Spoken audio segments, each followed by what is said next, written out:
Here's the Chicago mayor. I can't get enough of this guy.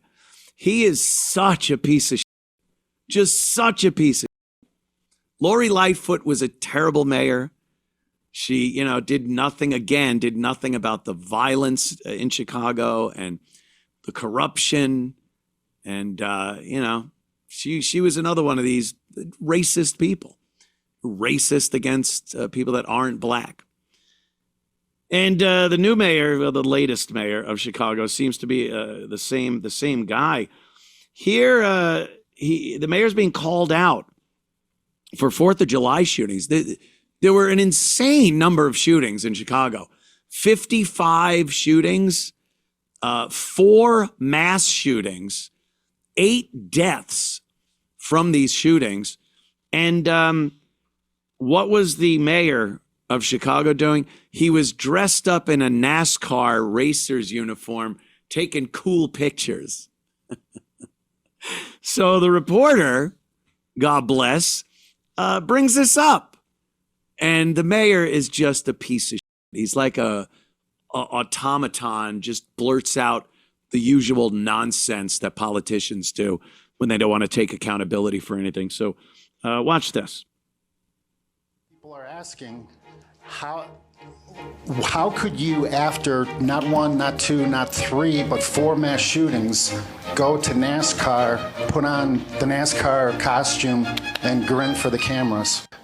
Mayor Johnson, real Chicagoans tell me that they're disturbed that you would spin multiple mass shootings over the 4th of July weekend as some kind of victory for your policies. River North, first brutal mass shooting, made the St. Valentine's Day Massacre look like child's play. Obviously, people are asking, how could you, after not 1, not 2, not 3, but 4 mass shootings, go to NASCAR, put on the NASCAR costume, and grin for the cameras? We work hard every single day to ensure that people are safe in this city. Any shooting, any homicide is one too many. And as we continue to work collectively with our shared responsibility to ensure maximum safety for all of Chicagoans, our work is never finished. If you truly believe that Chicago is the safest city, and unlike people around the country who are saying that Chicago is the mass shooting capital of the country now. Just to follow up. Would you and your wife, Stacey, be willing to cut your security detail from 150 sworn police officers and put those police officers back on the street where they can protect real Chicagoans? So we're very proud of the work that we're doing collectively to ensure that our police officers have the resources that they need. As I've said repeatedly, it's policing and affordable housing, it's policing and youth employment, it's policing and mental and behavioral health care services. It's going to take all of us, the business community, the philanthropic community. We're working collectively with Cook County government, the state of Illinois, the state's attorney as well. The volume of cases that we are pushing towards the state's attorney so that we can continue to close out these cases as we really drill down with our detectives division as they solve crime, as they get the evidence over to the state's attorney, gives her the ability to make the prosecution so that we can continue to deter crime in the city of Chicago. That's the holistic approach that we're taking. Thank you. So you won't be cutting your security detail. Thank you. We're going to go to Michael now. Unbelievable. Totally believable. Hi, this is Anthony Cumia. Hello, I'm Gavin McInnes. And together we're Compound Censored. And we would like you to subscribe with this deal using this promo code right below me right now. Do it, because it's very entertaining. The fucking reporter is just shaking his head like dumbfounded. What? He went into just a rehearsed little speech. You know, if anyone asks you, Mr. Mayor, about the mass shootings that happened over the 4th of July, just say we're behind our police, the budget, and the people, and housing, and we need the clergy, and this.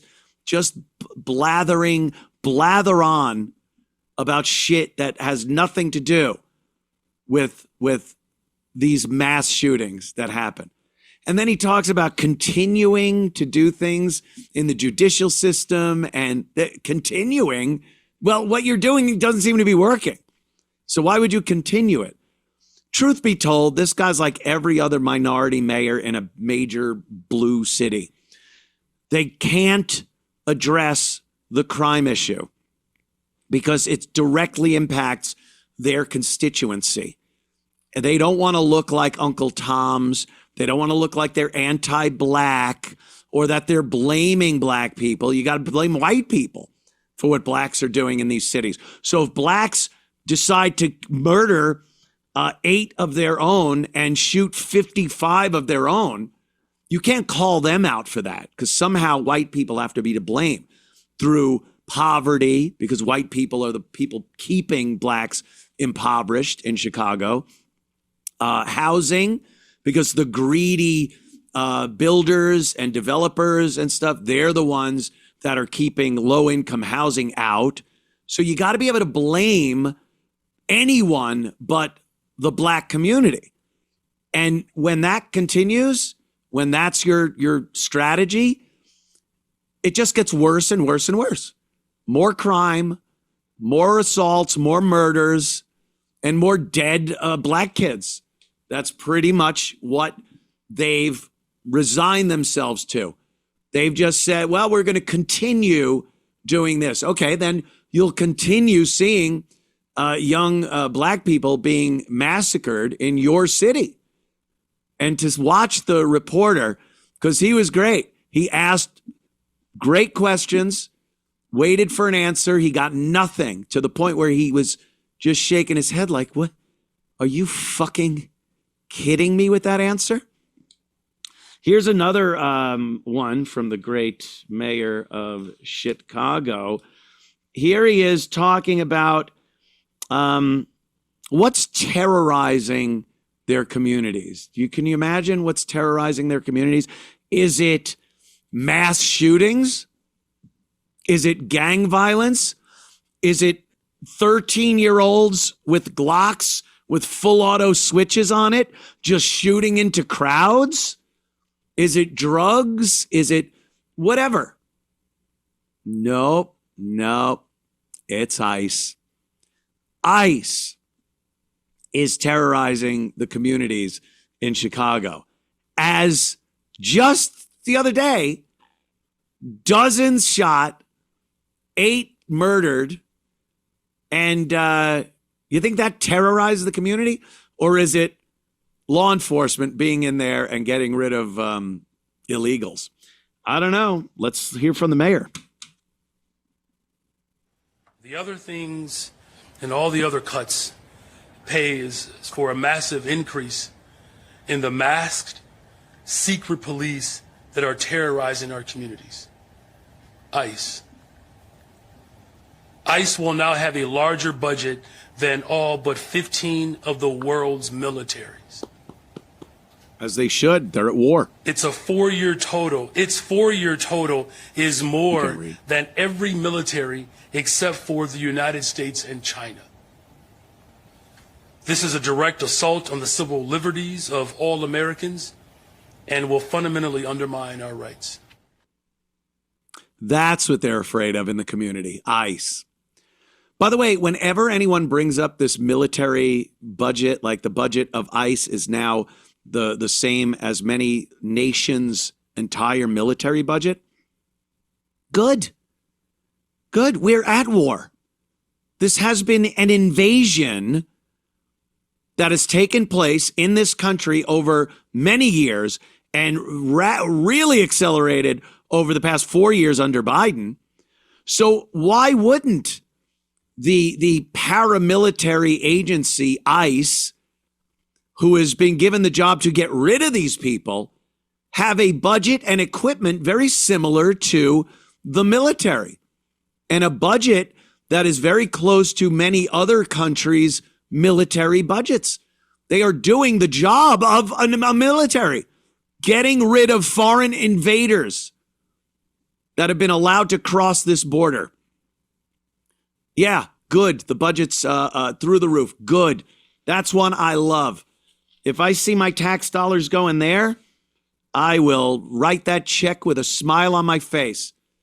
When I see these social programs and nonsense and bullshit, and that's where my taxes were going to allow illegals to stay at $500 a night luxury hotels in Midtown Manhattan, and I'm supposed to fill out that tax check and hand it over with a grin, blow me. But if I know that it's going to a organization, a paramilitary group, ICE, getting rid of foreign invaders that have crossed our border for years now, I can muster up a grin when I sign that check, more so than any of the other nonsense that we've had to write our tax checks to go to over the past 4 years under Biden, let's say. Think I like hundreds of billions of dollars going to Ukraine or Israel? You think I enjoy that, cutting that check?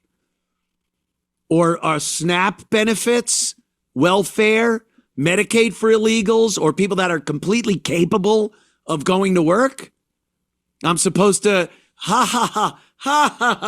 to the U.S. Treasury Department. I can't get enough. But if I'm seeing a line of Humvees rolling down a street in Los Angeles, because I know they're headed to some fucking restaurant or landscaping company to round up a bunch of illegal invaders, I can grin a little when I sign that check. I could grin a bit. Bastards. Well, here's Stacey Abrams talking about Donald J. She is still of the school of thought that he's going to be a dictator, that he's doing all these things to take complete power.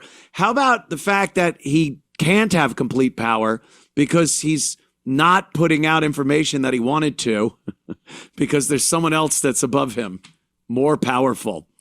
So if you want to be a dictator, you want to be a Hitler or Mussolini or something, you really can't have somebody over you. It doesn't work that way. But they think Trump is going to be this dictator when he's now saying there was no Epstein list. We're going to start giving money to Ukraine. Did you see that today? Oh, very bad. Yeah, the Putin, he's putting the hurt on him. We got to give him money. So now we're giving Ukraine money again after not giving them money. More lies, more deception, more feeling, like you were bamboozled a bit. I don't support sending money to Ukraine. I can't muster up the grin for that one. So here's Stacey Abrams talking about Trump being, and listen to the hyperbole here. Listen to the language of somebody that knows the real story isn't bad. So they have to lie and embellish to make it sound like Trump wants to be a dictator. So they just lie. Look at this beast. You send the U.S. Marines into spaces they should not be. You send the National Guard in. You kidnap people off of the streets and pretend that's normal, because that's how you quiet dissent, because you make everyone afraid that if they don't do what you want, they might be next. And once you've done those 9 steps, step 10 is easy. That's when you decide there won't be new elections, because everyone's either afraid, poor, broken, or complicit. You send the U.S. Marines. Oh, so she's saying that there won't be elections based on Trump, what? Sending in the National Guard and the Marines, some Marines, into Los Angeles to handle the fucking riots that were going on. Oh, it wasn't that violent. First of all, it was. Second of all, it didn't get worse. And why? Because the Marines and the National Guard were called in. The LAPD wasn't going to do anything. Mayor Bass wasn't going to do anything. She wasn't going to do anything with that big fat ass. Yeah. So what do you think? What do you think was happening in LA that Trump decided to just send in the National Guard? I'll tell you, a complete lack of action on the parts of the governor of California, Gavin Newsom, Mayor Bass, the heads of the LAPD and the sheriff's department that weren't doing their fucking jobs. And thugs were being allowed to walk around, loot, assault, murder, arson, and then, yeah, shit had to get back in control. And if you're not going to do it, then Trump will do it with whatever means he deems necessary. And that's why the National Guard was there. And that was to protect ICE members who have a legal job. Their job is absolutely legitimate and legal to round up illegal aliens and deport them. That's it. That's all. Not like this pig is saying. And then it makes people scared. They're rounding up, kidnapping. That's what she said. Kidnapping people. Well, who are the people? Oh, illegals. Illegals. So they're not kidnapping them. They're arresting them. They've committed a crime. They are taking them into custody. And with the budget expanded for ICE, they will be able to process these people out of the country a lot faster and get them into custody faster. But that's scaring people because that's the plan to stop elections. So if you dissent, you'll be what? Deported? They're not rounding people up unless they're illegal and being deported. Or they're blocking highways during their ridiculous protests. Or they're lobbing Molotov cocktails at people. Whatever it is. I don't see it in the way Stacey Abrams sees it, where it's just the continuing line to no elections. How does that work? How the fuck does that one work? All right. It's great, Stacey Abrams. Look out. They're rounding people up. Kidnapping people. Look out. Zohran Mamdani, he is the communist kind of anointed Democrat candidate for mayor of New York City. That election will not take place until November. But he does seem to be ahead. He is the Democrat nominee. Cuomo and Adams are independents. Adams is polling in the single digits. Cuomo, I don't think he can win this. And, you know, the only other candidate that is a Republican is Curtis Sliwa. And seeing as how the Democrat independent thing might divvy up Mamdani's votes, I think if you're a Republican in New York City, you kind of got a chance here, an opportunity at least to vote for Curtis and see what he can do. Another monkey wrench in the works. Because the Democrats, the liberals, the communists, they're not helping your city. They are really not helping your city out very much. So Mamdani is this guy. He's been making TikTok videos. The young people love him because he's kind of goofy in his videos, and he's free everything guy, you know, free healthcare, free childcare, grocery stores that will be run by the city of New York, and it'll be cheap for people, all this free shit.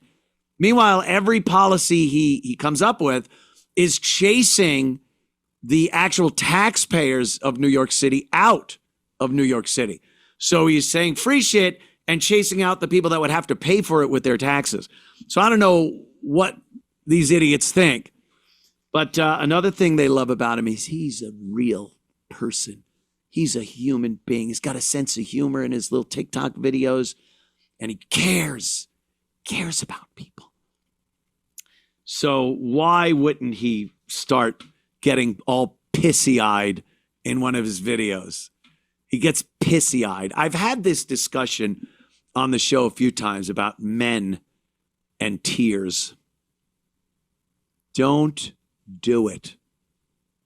Don't do it, guys. It's a thing you just can't let out there. You could be sad. You could run to a room somewhere, whatever it takes. Your dad, your mom just died. Obviously, people are going to expect a little emotion out of you.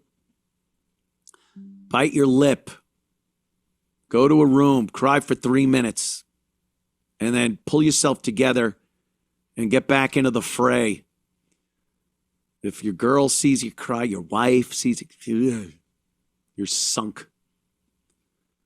And these politicians these days, because a few of them are doing it now, they're getting all pissy-eyed, thinking it makes them seem human. And the young, because it's all a fucking angle. Don't think for a second they're really sad. These are inhuman people. They're not real. They're politicians, which mean they're actors, and they're just trying to do what's best for them. They don't care about people. Because we care about our people. No, they don't. Never, ever, ever care. So, whereas years ago, people liked a strong leader and just be, all stoic and kind of, even if something's emotional, look around. That was a thing. Politicians did that. They'll always adopt whatever the thing is. Now, with all the beta men and the liberal douchebag women that love a guy that cries, they think that's what's going to endear them with some of their base.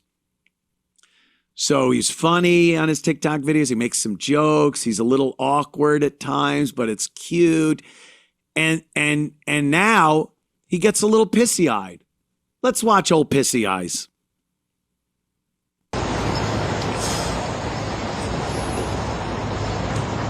I get messages that say the only good Muslim is a dead Muslim. I get threats on my life. On the people that I love. And I try not to talk about it. Because the function of racism, as Toni Morrison said, is distraction. My focus has always been on making this a city that's affordable, on making this a city that every New Yorker sees themselves in. And it takes a toll. Because this is a city that every single person deserves to be in. It's a city that we all belong to. And the thing that's made me proudest in this campaign is that the strength of our movement is built on our ability to have built something across Jewish and Muslim New Yorkers, across New Yorkers of all faiths, and all backgrounds, and all boroughs. And anti-Semitism is such a real issue in the city. And it has been hard to see it weaponized by candidates who do not seem to have any sincere interest in tackling, but rather in using it as a pretext to make political points. And that's what I've tried to share. Thank you. He did what like a bad actor in a dinner theater play would do. Okay, the script says you cry here and you have to give a little soliloquy about something that you're passionate about. So because, okay, what do I do? Well, here, do this. Do this. Like your emotion has you so wound up that you need a minute to clear your mind and get back to what you wanted to talk about. Okay, I could do that. Now also, in between some of your words, go sniffle, because that's what babies do when they cry. So you should do it when you cry in your little acting cry thing. All right, so I go like this. I come back, I go, because as I've seen it over the course of the years, yes. Then top it off with like wiping a tear from your eye. I can't cry. I can't just make tears come out. Doesn't matter. Just make it like you're wiping a tear away. All right, and then that, no. From the stage, it's going to look great. That was such a bad depiction of somebody crying. This? Fuck off. What a dick. Oh my God. That's going to do it. That'll endear you with the people. I did like how, though, he was like talking about why he's upset, because he's getting text and emails, messages that say the only good Muslim is a dead Muslim. And then he wraps up with the terrible anti-Semitism in the city. It's like, whoa, you are juggling, motherfucker. You are a juggling guy. He's all upset about Muslim hate and racism. And then he finishes up with anti-Semitism too. No one feels this way. You are one camp or the other, my friend. You're trying to play both sides of the wall. And I wasn't buying it. I'm not buying it. I'm not buying the crying act. That was all bullshit.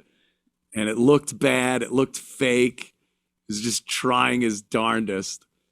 In front of a reporter, he gets so worked up about anti-Semitism or Islamophobia. Oh, I've gotten messages. Yeah, we all have. It's called the internet. It's called the internet. And people will call you terrible things.